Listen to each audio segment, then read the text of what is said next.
Assalamualaikum warahmatullahi wabarakatuh. Alhamdulillahirabbil alamin wassalatu wassalamu ala asyrofil anbiya'i wal mursalin wa ala alihi wa ashabihi wa man tabi'ahum bi ihsanin illa yaumiddin amma ba'd. Para jamaah yang dirahmati Allah, pertama marilah kita panjatkan puji syukur kehadirat Allah Subhanahu wa taala yang telah melimpahkan rahmat dan nikmatnya kepada kita sekalian berupa nikmat iman, nikmat Islam dan tentu saja nikmat sehat walafiat. Salat serta salam semoga tercurah kepada junjungan kita Nabi akhir zaman Nabi Muhammad SAW beserta para keluarganya, sahabatnya dan umatnya. Mudah-mudahan di yaumil kiamah nanti kita akan mendapatkan syafaatnya. Amin. Ya Rabbal Alamin. Jamaah yang dirahmati Allah, berikut akan dilanjutkan kajian kita tentang amalan-amalan agar hidup kita barokah. Pada bagian yang pertama telah dijelaskan, yaitu terkait dengan amalan-amalan agar hidup kita barokah. Yang pertama adalah sholat berjamaah. Kemudian yang kedua adalah tilawah Al-Quran. Kemudian yang ketiga adalah sedekah. Selengkapnya silahkan bisa diulang kembali video untuk bagian pertama. Nah, kita akan lanjut ke bagian kedua, yaitu yang keempat, apa kira-kira pada jamaah? Nah, yang keempat adalah sholat tahajud. Itu adalah amalan-amalan agar hidup kita barokah. Allah berfirman di dalam surat Al-Isra ayat yang ke-79, A'udzubillahi minasyaitonirrajim. Wa minal laili fatahajjat bihi nafilatan lak asa ayyab'atsa rabbuka maqaman mahmuda. Dan pada sebagian malam hari, sholat tahajudlah kamu sebagai suatu ibadah tambahan bagimu. Mudah-mudahan Tuhanmu mengangkat kamu ke tempat yang terpuji. Nah, jadi amalan-amalan agar hidup kita barokah adalah sholat tahajud. Sholat tahajud dilakukan pada sepertiga malam yang terakhir sehingga lebih mudah khusyuk saat dilakukan. Kenapa para pemirsa? Karena lingkungan kita di kampung kita itu semuanya sebagian besar orang pada tidur dan itu frekuensinya di daerah alfa theta. Nah, sehingga ketika kita beribadah itu otak kita frekuensinya akan terinduksi dengan lingkungan alam semesta pada saat itu frekuensinya frekuensi rendah sehingga lebih mudah untuk khusyuk. Kemudian doa-doa kita akan dikabulkan oleh Allah Subhanahu wa taala. Dan Allah akan berikan derajat yang mulia baik di dunia maupun di akhirat. Itu bagi orang yang senantiasa sholat tahajud. Kemudian yang kelima, para pemirsa, amalan-amalan agar hidup kita barokah adalah sholat duha. Rasulullah SAW bersabda yang artinya barang siapa mengerjakan sholat duha 2 rakaat, maka dia tidak ditetapkan termasuk orang-orang yang lengah. Barang siapa sholat 4 rakaat, maka dia ditetapkan termasuk orang-orang yang ahli ibadah. Barang siapa yang mengerjakan 6 rakaat, maka akan diberikan kecukupan pada hari itu. Barang siapa yang mengerjakan 8 rakaat, maka Allah menetapkannya termasuk orang-orang yang tunduk dan patuh. Dan barang siapa mengerjakan sholat 12 rakaat, maka Allah akan membangunkan baginya sebuah rumah di surga. Dan tidaklah satu hari dan tidak juga satu malam, melainkan Allah memiliki karunia yang dianugerahkan kepada hamba-hambanya sebagai sedekah. Dan tidaklah Allah memberikan karunia kepada seseorang yang lebih baik daripada mengilhaminya untuk selalu ingat kepadanya. Hadis riwayat At-Tabrani.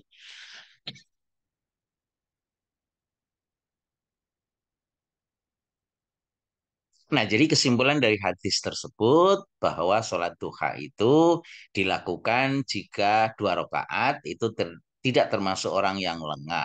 4 rakaat termasuk orang yang ahli ibadah, 6 rakaat Allah berikan kecukupan, 8 rakaat termasuk orang-orang yang tunduk dan patuh, dan 12 rakaat Allah akan bangunkan rumah di surga. Jadi alangkah ruginya kalau kita tidak mengamalkan sholat duha ini.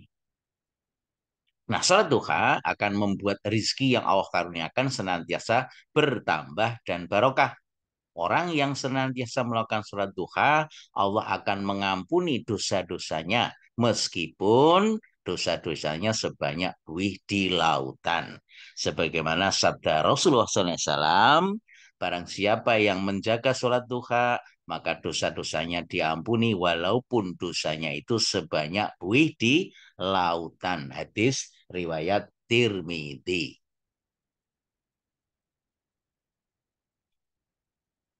Kemudian yang keenam, para pemirsa, amalan agar hidup kita barokah itu adalah berzikir kepada Allah. Allah berfirman dalam surat Ar-Ra'd ayat yang ke-28, A'udzubillahi minasyaitonirrajim. Alladzina amanu wa tatma'innu qulubuhum bidzikrillah. Ala bidzikrillahi tatma'innul qulub. Orang-orang yang beriman, hati mereka menjadi tentram dengan mengingat Allah. Ingatlah, dengan mengingat Allah lah hati akan menjadi tentram. Nah, manfaat zikir para pemirsa antara lain adalah dapat menenangkan hati yang membacanya sebagai penawar dari perasaan resah, gundah, pusing, memikirkan hidup.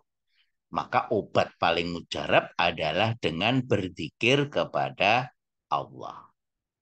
Nah, berzikir yang paling afdol itu adalah dengan tilawah Al-Quran, membaca Al-Quran. Pahala berzikir itu sangat dahsyat, bahkan bisa mengalahkan dari nilai pahala sedekah emas, perak, ataupun berjihad di jalan Allah. Ini mestinya D ya.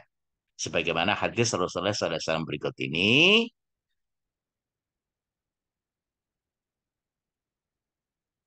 Rasulullah SAW bersabda, maukah kamu sekalian aku beritahukan tentang sebaik-baik dan sesuci-suci amal perbuatan di hadapan Tuhanmu, serta setinggi-tinggi derajat dan lebih baik bagimu daripada menafkahkan emas dan perak, lebih baik bagimu daripada menghadapi musuh, kemudian kamu penggal leher mereka, dan mereka memenggal lehermu. Para sahabat menjawab, baiklah, beliau bersabda, yaitu dengan berzikir kepada Allah. Hadis riwayat Tirmidzi dan Hakim hadis sahih. Nah, jadi inilah keutamaan berzikir. Rasulullah SAW juga bersabda dalam sebuah hadis, barang siapa yang selesai sholat membaca tasbih sebanyak 33 kali, tahmid 33 kali, dan takbir 33 kali, kemudian menyempurnakan menjadi 100 kali dengan membaca La ilaha illallah wahdahu la syarikalah lahul mulku walahul hamdu wa huwa ala kulli syai'in qadir, maka niscaya akan diampuni dosanya meskipun sebanyak buih di lautan. Hadis riwayat Muslim. Nah, kalimat zikir yang lain antara lain adalah kalimat tasbih, kalimat tahmid, kalimat tauhid, dan kalimat takbir. Kemudian juga kalimat-kalimat toyibah yang lain. Nah, kemudian yang ketujuh, para pemirsa, amalan-amalan agar hidup kita barokah adalah dengan menjaga wudhu kita. Rasulullah SAW bersabda dalam sebuah hadis dari Abu Hurairah radhiallahu anhu bahwa Nabi SAW bersabda kepada Bilal ketika waktu sholat fajar. Wahai Bilal, ceritakanlah kepadaku amal apa yang paling engkau harapkan yang telah kau lakukan di dalam Islam, karenanya aku mendengar suara kedua sendalmu di surga. Bilal berkata, tidak ada amalan yang paling aku harapkan selain bahwa setiap kali aku bersuci pada waktu malam atau siang, kecuali aku melanjutkannya dengan sholat yang aku sanggupi. Hadis riwayat Bukhari. Nah, banyak berwudu ketika di dunia ini itu akan berbekas bercahaya di hari akhir kelak. Rasulullah SAW bersabda dalam sebuah hadis, sesungguhnya umatku akan dihadirkan pada hari kiamat dalam keadaan putih bercahaya disebabkan bekas wudhu. Barang siapa di antara kalian bisa memperpanjang cahayanya, hendaklah ia lakukan. Hadis riwayat Bukhari nomor 136 dan Muslim nomor 249. Nah, pada hari kiamat, Rasulullah SAW mampu mengenali umatnya yang memiliki cahaya di wajah, tangan, kaki, dan dahi mereka karena selalu menjaga wudhunya. Nah, itulah amalan-amalan yang agar hidup kita barokah yang ketujuh, para pemirsa.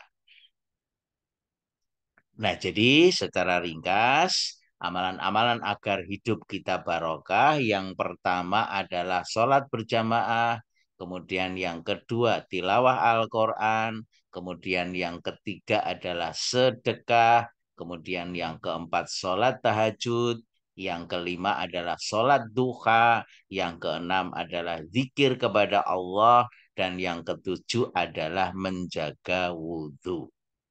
Nah, mudah-mudahan apa yang disampaikan ini bisa kita amalkan sehingga hidup kita akan barokah. Kita tutup kaji kita dengan membaca Subhanakallahumma wa bihamdika asyhadu an la ilaha illa anta astaghfiruka wa atubu ilaik. Billahi taufiq wal hidayah. Assalamualaikum warahmatullahi wabarakatuh.